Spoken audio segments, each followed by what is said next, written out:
readers, and welcome to my, I just don't know what I'm doing with my hands. Hello readers, welcome to my channel, The Little Witch Books, and today I'm going to be talking about Red Rising by Pierce Brown.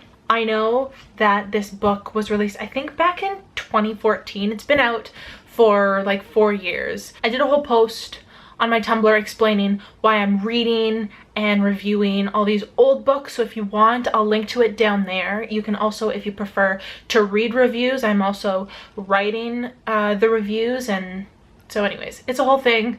Go check it out in the link in the description down below. So I can't summarize, and I won't summarize this book because that's how I was told to read this book, and I think it's the better way to read this book. Not even reading the back of it. The best way I can describe it, even though it does the book a disservice, but I'll do it for those of you who need a sense of what the book is before reading it. It's Hunger Games in space, if you want to simplify it. Though, if I had a flashy neon sign, I would say that Darrow is leagues better than Katniss for multiple reasons, which I will get into. That's all the non-spoilery stuff I can say about the book. The rest of this, if you don't want to be spoiled, I recommend that you go read this book, and then if you want to hear what I have to say, come on back, you're always welcome. But I'm gonna get into it. Okay, so I'm gonna start with the things that I didn't like, only because it's better to go from bad news to good news and on a high note. So one of the things that I didn't well, that's kind of a drawback from the book, is the first part is pretty much all world building. It's not bad world building, and it's actually done really well. It's done as Darrow moves from being a red to a gold. The reader learns about gold society as Darrow learns about it, and as his character should learn about it in the circumstance. I found it was really well done and really well written. When Darrow is in society, when he's underground in Mars, and then when he's transitioning to be a gold, it seems like a different world and story than when he gets to the Institute. And that's not a bad thing. They're just, it's a distinction that I want to make, and I want to make it because the second con of the book is that a lot of the characters that you meet in the first part of the book, before Darrow gets to the Institute, are entirely forgettable. Dancer, Harmony, Mickey, Mateo, and Darrow's entire family. Eo's an exception. We're gonna talk about Eo.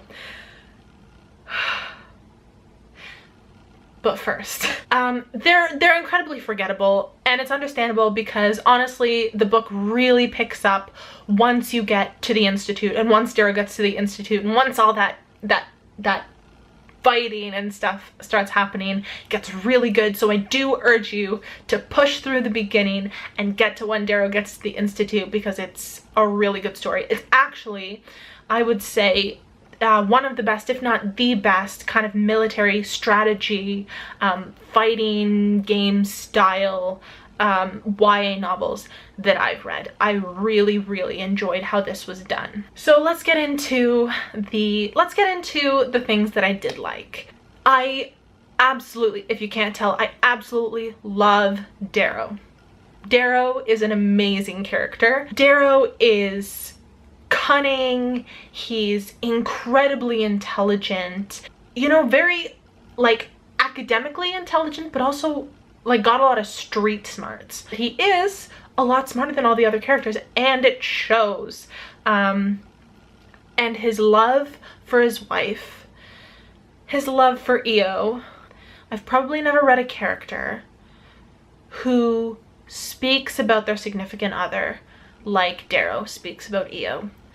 Which, major spoiler if you haven't read the book, which is why, and I've read the scene 5 times, which is why I cry at Eo's death scene every single time. It just brings chills. That moment that he looks at her and realizes what she's about to do, and he sees why there's no fear in her eyes, and he just starts screaming at her. So Eo's death was traumatic. The best thing about this book is that the devil's in the details. The devil's in the details, and it's all down to Darrow's character. That actually makes this book incredibly rereadable. I've already started going back into certain scenes from the beginning of the book, and I'm noticing some details, and it's like, oh yeah, you foreshadowed that. Like how when I think they besiege Juno, and they take Juno, and it's just an offhanded comment that Darrow makes, that he says Severo's disappointed that the stuff that we find isn't wine but grape juice. And then a couple chapters later, that's a big thing when he captures the jackal, and he's like, yeah, I didn't want Mustang to come in and realize that and ask why we're pretending to get drunk on grape juice. And it's like, I didn't even think, when Darrow's like, oh yeah, everybody get drunk, have a good time, that, oh wait, they don't have wine, it's actually grape juice from Juno. It's just those subtleties make it unpredictable. And that's what I really like about this book, because a lot of the times books like these, and a lot of the times, a lot of the stuff you read, if you read enough of the same genre marketplace, it can get predictable. But this one's not. And that's the other thing I like about Darrow's character, is that when they capture, just that you know he's up to something, because you know how smart he is, but you can't actually tell what it is. You can see him when they capture Apollo, before they besiege Apollo's castle, and they capture Apollo in the woods, and Apollo's talking down to them, and Darrow just looks at Severo, and Severo makes a big show about, I gotta go pee. And he says something along the lines of, all he does when Apollo comes down, he just looks at Severo. It says, Darrow looks at Severo, and he'll have to go find Tactus. That's all he said. It's just a look. And then Severo makes a big show about having to go pee, and this big show, and you can tell, you're like, I know you boys are up to something, but I don't know what it is. And then he turns, at the end of the whole thing, he turns to Mustang, and he's like, so how long does it take Severo to run, you know, a mile? And then you're like, my mind was blown, because they ask him, like a couple chapters before, you know, how fast can you run?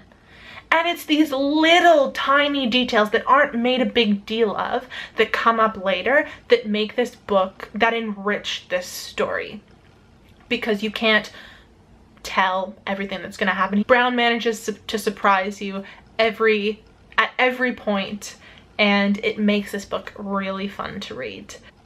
Mustang, gonna put it out there, having just read the first book, Darrow and Mustang, yes please. Though, I have to say, when Darrow finds out that Mustang is the Jackal's sister, I kind of called that. I'm like, they're gonna be related somehow, I was guessing.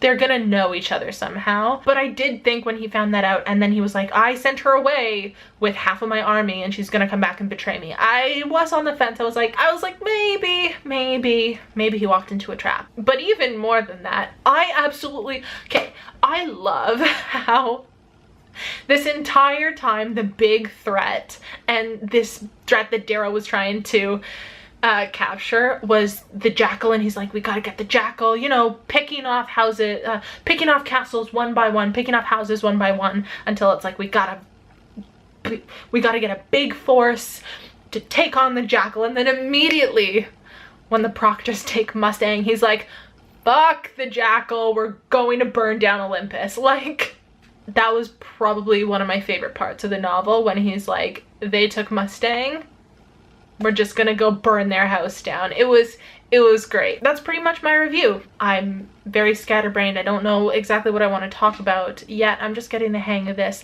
I hoped you liked some of my thoughts. I definitely didn't go into everything. I mean, last word on Cassius, it's a shame. But I mean, it creates conflict for the next book.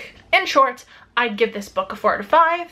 I really recommend that you check it out, and I am super excited to start on The Golden Sun. So thanks for watching and happy reading!